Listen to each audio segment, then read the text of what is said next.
जय श्री राम एवरीवन।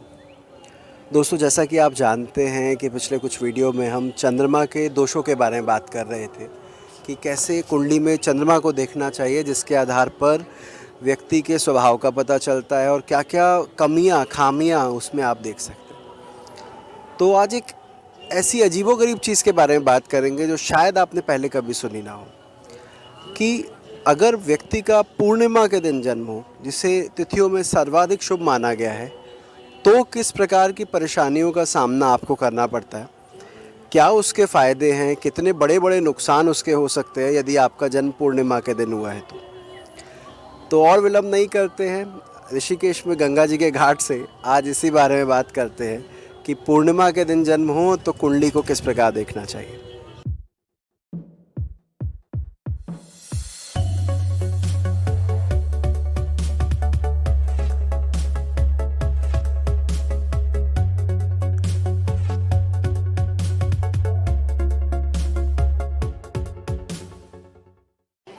सबसे पहले आप लोगों को पता होगा 16 तरह की तिथियां बताई गई है और उन 16 तरह की तिथियों में पूर्णिमा को सबसे ज़्यादा शुभ माना गया है। इसमें कोई दो राय नहीं कि पूर्णिमा बहुत अच्छा है। अगर पूर्णिमा के दिन व्यक्ति पैदा होता है तो बताया जाता है कि चंद्रमा को काफ़ी बल मिलता है, लेकिन कई बार यही बल व्यक्ति के विकास में अवरोध पैदा करता है।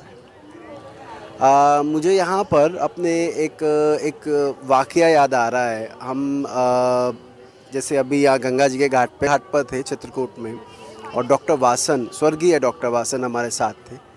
तो वहाँ बात चल रही थी चंद्रमा और शनि के बारे में। तो उन्होंने ये कहा था कि यदि किसी व्यक्ति की कुंडली में चंद्रमा ज़्यादा बली हो तो उस स्थिति में एक परेशानी देखने को मिलती है कि वो बहुत जल्दी पलट जाता है, बदल जाता है। मैं दोबारा कहूँगा, यदि चंद्रमा कुंडली में बली हो तो कहते हैं उसका मन जो है वो चंचल ज़्यादा हो जाता है, जिस वजह से परेशानी आती है। लैक ऑफ फोकस को रिप्रेजेंट करता है बली चंद्रमा। अब ऐसे में दिमाग में ये सवाल आता है कि चंद्रमा तो मन का कारक है, उसके बली होने पे तो मन बली होना चाहिए। देखिए, चंद्रमा मन का कारक है और जब मन बली होता है तो व्यक्ति मनमौजी हो जाता है, और मनमौजी होने का मतलब है कि आप अपने मन के अनुरूप ही कार्य कर रहे हैं। आपको प्रैक्टिकल सोच नहीं है कि दुनिया क्या कहेगी, कैसे होगा। आपके जो मन में आया आपने वो कर दिया। इस बात को आप गुण भी समझ सकते हैं, लेकिन कई बार ये अवगुण की तरह नज़र आता है जब आप ग्रोथ नहीं कर पाते सिर्फ अपने मन के कारण। एक बात और समझिएगा, पूर्णिमा पूर्णता को रिप्रेजेंट करती है। पूर्णिमा पूर्णता को रिप्रेजेंट करती है कि चंद्रमा उस दिन अपनी पूर्ण पोजीशन में पहुंच जाता है, और यही पूर्णता का भाव कि मेरे पास सब कुछ है, अच्छा तो चल रहा है, मज़े में ज़िंदगी गुजर रही है, कई बार यही विकास में अवरोध पैदा कर देती है। क्योंकि जब व्यक्ति को ये पता हो कि मुझ में कुछ खामी है और मुझे उसको दूर करना है, तभी वह व्यक्ति दूर करने के बारे में उसे सोच सकता है। लेकिन जब आप ये सोचें कि भाई मेरा तो चंद्रमा पूर्ण बली है, मुझे तो किसी चीज़ की कमी नहीं है, तो वहाँ पर दिक्कतें आती हैं। मैंने क्या पाया है जब मेरे पास पूर्णिमा की कुंडलियाँ आती है तो, कि योग्यता होने के बावजूद ये लोग उन्नति के उस शिखर पे नहीं पहुँच पाते जिस पर उन्हें पहुँचना चाहिए। क्यों नहीं पहुँच पाते? क्योंकि कहीं ना कहीं आलस्य, प्रमाद, खुशफहमी, एक शब्द होता है ना गलतफहमी, वैसा ही एक शब्द होता है खुशफहमी। खुशफहमी की वजह से ये लोग उससे काफ़ी दूर रह जाते हैं। जो चीज़ इनकी कहूँ मैं गिरफ्त में हो सकती है, जिससे ये अपने हाथ में पकड़ सकते हैं, उसको दूर से छोड़ देते हैं, पास आके छोड़ देते हैं। तो पूर्णिमा का चंद्रमा जातक के स्वयं के लिए ठीक है, लेकिन उसकी उन्नति के लिए, उसकी ग्रोथ के लिए कहीं ना कहीं परेशानी का कारण बनता है। तो ये एक परेशानी मैंने पूर्णिमा के चंद्रमा वालों में ज़्यादा देखी। जब आप उनसे बात करेंगे कि जो होता है ना, कई बार लोगों में काबिलियत होती है, आप पूछ रहे हैं एग्ज़ाम देना है, आपने बच्चे तैयारी कर ली, और बच्चा बोले अरे सब पढ़ा हुआ है, मुझे तो सब आता है, कोई सवाल पूछ लो कर लूँगा, और उसके बाद वो नंबर ना ला पाए, तो इसका अर्थ है कि पूर्णता के चंद्रमा का भाव ने उसके ऊपर ये कुप्रभाव डाला।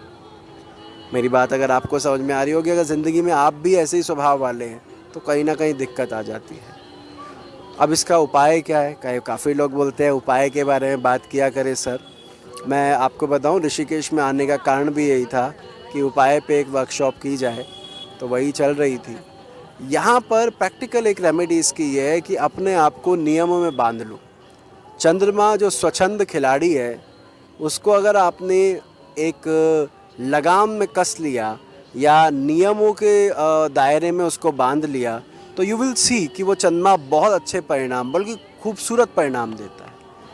तो यदि अगर आपकी कुंडली में चंद्रमा पूर्णिमा का है या आपके पुत्री की कुंडली में पूर्णिमा का चंद्रमा है, कोशिश कीजिए कि वो एक टाइम टेबल फॉलो कर पाए, एक शेड्यूल फॉलो कर पाए। सुबह ऐसे करना है, दोपहर बाद ये और शाम को ये। अगर ये नियमों में वो अपने आप को बांध लेगा, तो जो योग्यता उसमें है वो और निखर के आएगी। लेकिन अगर उसमें वो नहीं बांध पाया और अपने मन के हिसाब से जब मन किया खूब पढ़ा, जब मन नहीं किया तो बिल्कुल नहीं पढ़ा करते हैं, तो उसका प्रभाव तो खराब आएगा ही। कार्य क्षेत्र में भी अगर आपकी खुद की कुंडली में पूर्णिमा का चंद्रमा है, तो भी अगर काम अच्छा भी चल रहा हो, तब भी आपको रेगुलर उसके लिए एफर्ट करने चाहिए और अपना खुशफहमी में नहीं रहना है। इसका ध्यान रखिएगा। एक बात और समझिएगा, पूर्णिमा के दिन ना 2 करण पड़ते हैं। अब ये करण क्या होते हैं कि पंचांग में